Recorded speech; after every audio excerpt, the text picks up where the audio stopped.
Assalamualaikum semua. Hari ni saya nak kongsikanlah cara saya buat gulai ayam versi kantin sekolah. Okey, jom kita tengok caranya. Okey, kita panaskan minyak, lepas tu kita akan tumiskan bawang merah, bawang putih. Lepas tu kita akan tumis bawang merah dengan bawang putih kita ni bagi dia wangi, bagi dia kekuningan. Ni kita buat versi kantin sekolah dah, sebab versi ni dia sedap, dia ringkas, lepas tu dia senang cepat untuk kita masak. Sesuai lah kalau untuk kita nak masak kata banyak menu dan nak buat menu yang ringkas, gulai macam saya tunjuk ni deh. Lepas tu ni kita ada serbuk kari. Ni saya guna serbuk kari ikan lah, sebab saya tak ada serbuk kari ayam. Tak apa, tak kisah pun serbuk kari ikan ke, kari ayam ke, rasa dia tu tetap sedap deh. Kita masukkan satu paket kecil, lepas tu kita akan tumis sekejap rempah kari kita ni. Kalau awak nak bancuh dengan air pun boleh juga rempah kari kita ni. Tapi saya tak bancuh dengan air deh. Lepas tu kita akan tumis sekejap lah, bagi dia wangi sahaja. Lepas tu kita akan masukkan air. Air ni kita masuk sikit lah, sebabnya kita takut rempah kari yang kita tumis tu dia hangit. Jadi kita kena cepat-cepat masukkan air supaya rempah kari kita tak hangit. Bila kita nampak dah pecah minyak rempah kita tu, kita akan masukkan air yang dah kita potong ni lah. Lepas tu kita akan gaulkan air dengan rempah kari kita ni bagi dia mesra. Bagi dia kata dalam isi air tu dia rasa. Dia bertambah sedap lah. Kalau orang Kelantan kata kat mati awah deh. Dia lagi sedap kalau kita buat cara ni. Ni kita gaulkan bagi sebati, kita nak biarkan dulu sekejap air kita ni. Saya suka sangat lah kalau nak masak gulai ayam kita buat cara ni. Sebab cara ni dia sangat ringkas. Orang kata dia akan rasa macam kita makan gulai ayam yang dulu-dulu. Yang orang lama buat deh. Rasa dia tu. Dia tak rasa over sangat. Lepas tu ni saya nak masukkan santan. Ni saya guna santan kotak lah. Sebab tak ada santan segar, kita guna santan kotak.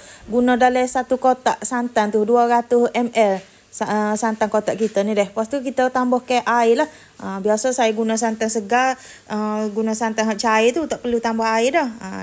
Ni air tu bergantung kepada kita nak kuah kita tu kepekat teh. Kalau macam kita nak kuah pekat, letak jangan banyak sangat air. Tapi permulaan ni letak lebih pun tak apa air tu, supaya air kita tu dia empuk. Bila nak tunggu air empuk tu dia lama juga, akan kering jugalah kata santan kita tu.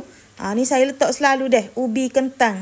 Kita letak ubi kentang ni untuk kata bagi sedap lagi lah gulai kita ni. Kata saya letak pun tak apa. Kita kacau, lepas tu kita biarkanlah air kita tu dengan ubi kentang kita tu empuk deh. Ni kita tambah juga satu keping asam keping. Kalau tak ada asam keping boleh letak asam jawa.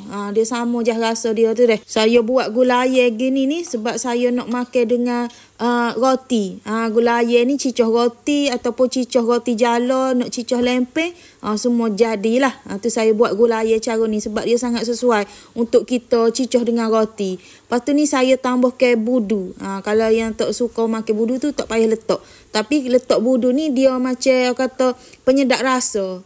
Budu ni memang sedap, auto sedap kalau kita letak budu. Tak akan rasa budu pun. Cubalah letak deh. Letak garam, lepas tu letak gula. Garam gula tu ikut cita rasa masing-masing.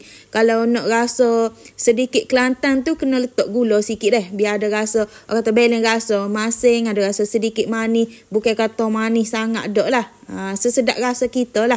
Ni kita kacau selalulah santan kita ni, sebabnya kita takut santan kita tu dia berketul deh. Ni gulai ni dia sudah pun masak lah deh. Kuah dia ni saya buat tidak pekat sangat, tidaklah kata cair sangat.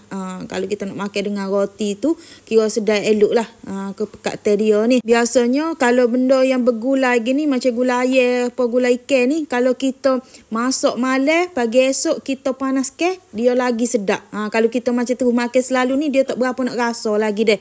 Kalau nak sedap awak panaskan semula, memang sedap. Air tu lagi lembut.